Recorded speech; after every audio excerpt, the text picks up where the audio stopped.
Hi,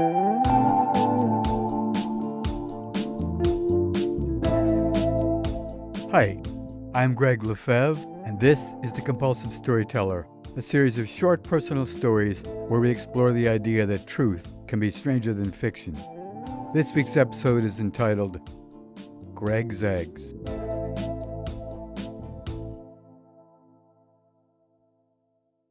Easter is the best time of year for Gregg's Eggs because many of my customers purchase an extra dozen or two to make Easter eggs. I'm Gregg, by the way, almost 13 years old and the sole proprietor of Gregg's Eggs.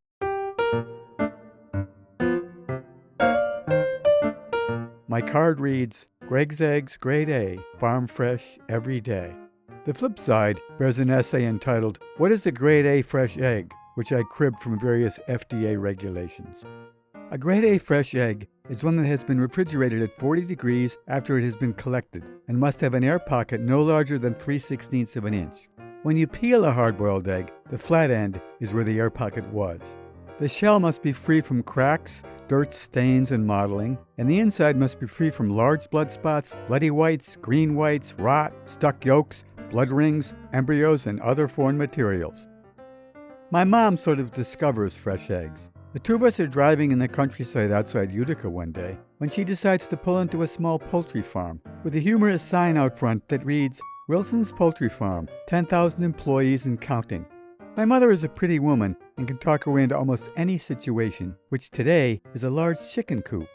The farmer is put off at first, but then she charms him and purchases a dozen eggs which he refuses to accept money for. Because the eggs are just laid, they are as fresh can be and taste nothing like supermarket eggs.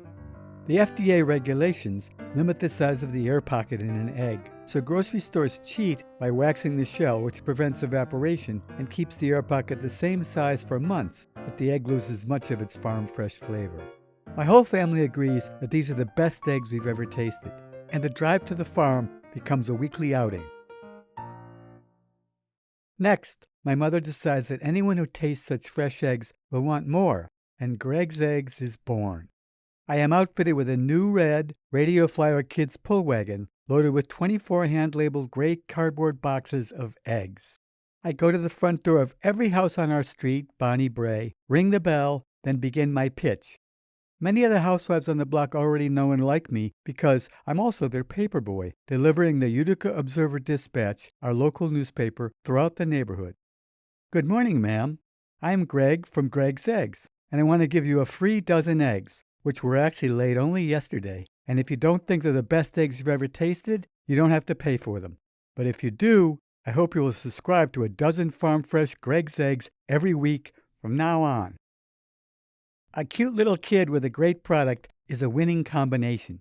My subscription rate is almost 100%, and the business expands exponentially. Within 2 months, I'm delivering 100 dozen eggs a week. This success is all well and good, of course, but now I have to candle 100 dozen eggs a week. I take 1,200 eggs into our darkened basement, place each one against a lighted hole in a special box. The only light that escapes the box is through a hole slightly smaller than an egg. This lights up the egg itself, and then I have to spin it in both directions, looking for any of those disgusting imperfections that I described on my business card. Before the invention of electricity, this was done with a lit candle in a box, hence the name. Needless to say, sitting alone for many hours in our basement in the dark, focusing all my attention on imperfections inside an endless stream of eggs, is pure misery and not my idea of a good time. I can still hear my mother asking me in a sharp voice, Have you candled all your eggs for the week, Gregg? While I candle, I also weigh each egg, and after repeating this thousands of times, I get to the point where I can pick up an egg and know exactly whether it's a medium, large, extra large, or jumbo, a skill that has remained with me throughout my life. The other part of the operation is to decide what to do with all the bloody, green, or rotten eggs. My solution is very restorative. I've never been a big fan of my grade school, called the John F. Hughes School. At 2 locations along the front facade of the building, there is a blank brick rectangle the height of the school with no windows. Under cover of darkness, I hurl my imperfect eggs, one after another, with great zest, at the middle of one wall. Over time, I create a slimy Jackson Pollock, which I'm very proud of.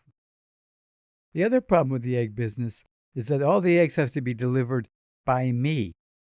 I start with a wagon I used to use when I was first enlisting customers, but it's way too small, so I outfit my Schwinn bike with 6 metal baskets. 2 hang down on each side of the front and back tires, then 1 sits in front of the handlebars, and the 6th rests on top of the rack over the back bike tire. When the bike is fully loaded, it can carry 48 dozen Gregg's eggs.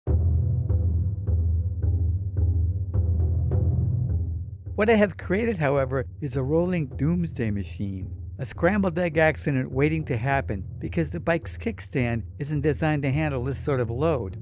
Every time I leave my bike on the front sidewalk to make a backdoor delivery, my ears are perked for the sound of disaster, and it just takes a small wind or a slowly sagging kickstand and over it goes, leaving a god-awful mess to clean up. If no one has observed the accident, I hand shovel the yolky cardboard mess back into the baskets and roll away, leaving a trail of egg drips on the sidewalk all the way back to my house. But then one day, I discovered the existence of the British triangular 2-sided kickstand, surrounding both sides of the base of the rear tire. It requires that I lift up and pull back the rear of the bike, heavy with eggs, but after that, it stands solidly impregnable. Problem solved. On another occasion, however, after making a backdoor delivery, I come back around the house to find my bike once again tipped over, but the kickstand is still in place. This is impossible.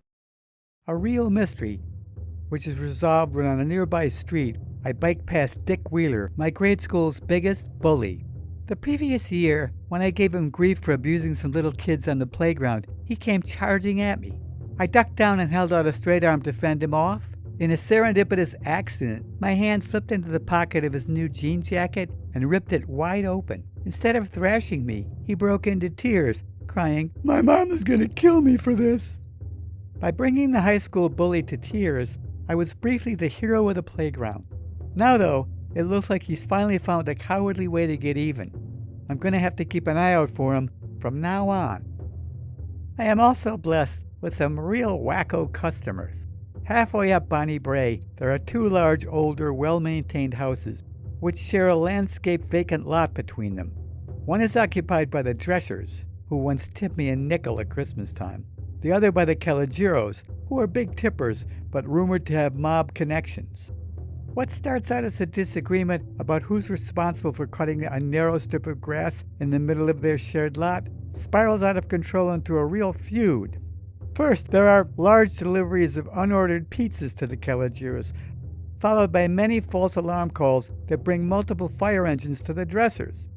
The final act by the Caligiros, throwing a bloody bull's penis and testicles onto the hood of the dresser's new Cadillac, seems to scare them into submission.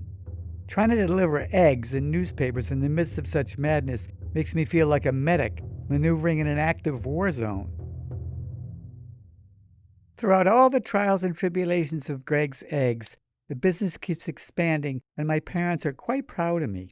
At one point, probably engineered by my mother, the Utica Observer-Dispatch newspaper does a big article on my egg business that somehow leaves out any mention of her role in the business. I am by now a freshman at the local public high school, Utica Free Academy. One day, my mom and I are driving in the car. She asked me what I think of Phi Delta Sigma, one of the fraternities at the school. The existence of fraternities in high school is a strange anomaly that is unique to central upstate New York. My answer to her question? Phi Del is a bunch of stuck-up rich kids whose parents buy them their own cars and designer clothes. She seems quietly amused, then informs me that she recently picked up a couple hitchhikers who turned out to be members of the fraternity. They told her that after they saw the newspaper article, they decided to ask me to join. Their words to my mom were something like, "We could really use an entrepreneur in the fraternity." My response? They're going to ask me to join? And my opinion of them immediately turns around. When I join, however, I'm a square peg in a round hole. They are, as I had surmised, spoiled upper-class rich kids, only interested in drugs and alcohol and chasing girls. Within a few months, I'm blackballed out of Phi Delta Sigma, which is fine by me because I have bigger fish to fry. Now that I'm 16, I decide to buy a used milk truck and repaint it with a big Gregg Eggs sign in cursive script on both sides and the back. It occurs to me that with a successful business that will only grow and grow, why do I need to finish high school at all?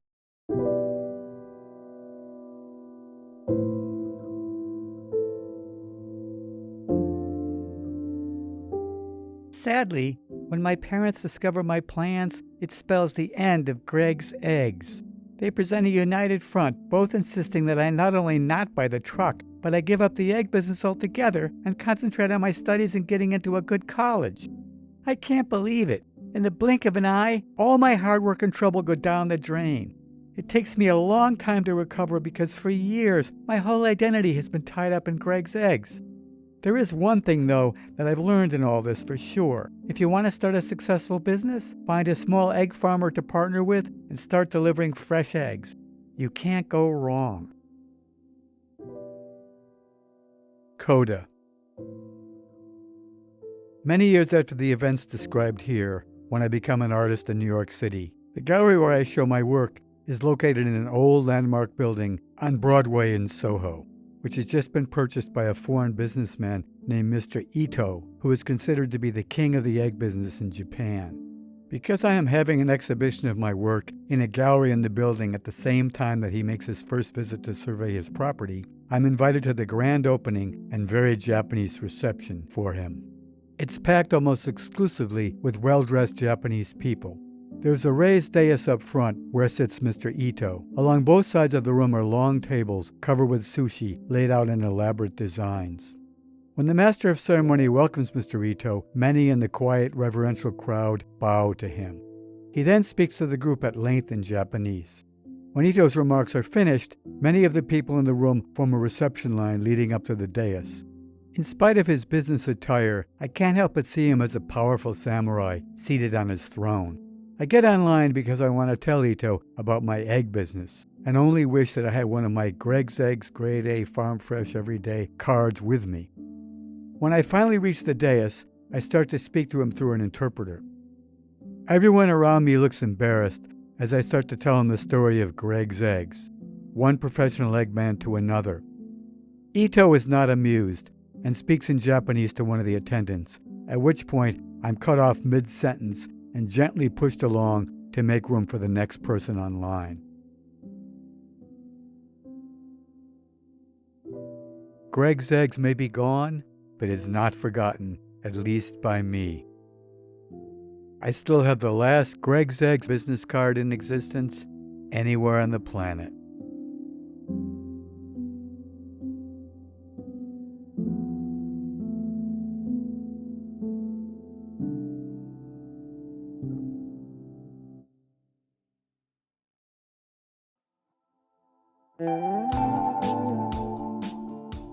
Thanks for listening to my story. Now we have something new. Our first listener-submitted story. This one is from Kate. Remember, you can record your own story and email it to us for a chance to be featured. Send your recording to hello@thecompulsivestoryteller.com. Now here's Kate's story. Years ago, my uncle Gregg LeFevre was visiting Seattle where I was in PA school. After a fun evening, we woke to a dreary wet morning, and Gregg and I headed out to my car to deliver him to his next stop. Before departing, I spotted a cell phone in a deep puddle in front of the car and remarked to Gregg, "Look, some asshole left their phone in the street. Let's run it over." As I finished the sentence, I suddenly questioned the location of my own phone. I jumped out and retrieved my saturated dead phone from the puddle. As I climbed back into the car, Gregg's infectious laugh lines deepened, and he cracked up. He's one of those people you love to make laugh, even when it's at your own expense.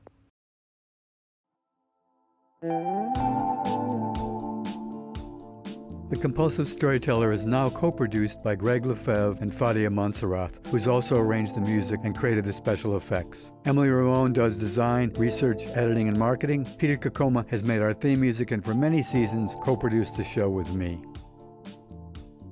If you enjoyed this week's episode, let us know. You can find us on Instagram and Facebook at The Compulsive Storyteller, and we'd love to hear from you. This podcast is independently produced, so we really appreciate all your help and support. Share the show with your friends, subscribe on Apple, Spotify, or wherever you get your podcasts, and please leave a review. You can also check out our website, thecompulsivestoryteller.com, for more information. Thanks for listening, and if you didn't like this one, the next one will be another story. All characters and events portrayed in this podcast are based on my truth, with some names and facts changed for privacy. The conversations and dialogues are based on my best memory, but are not word-for-word recreations.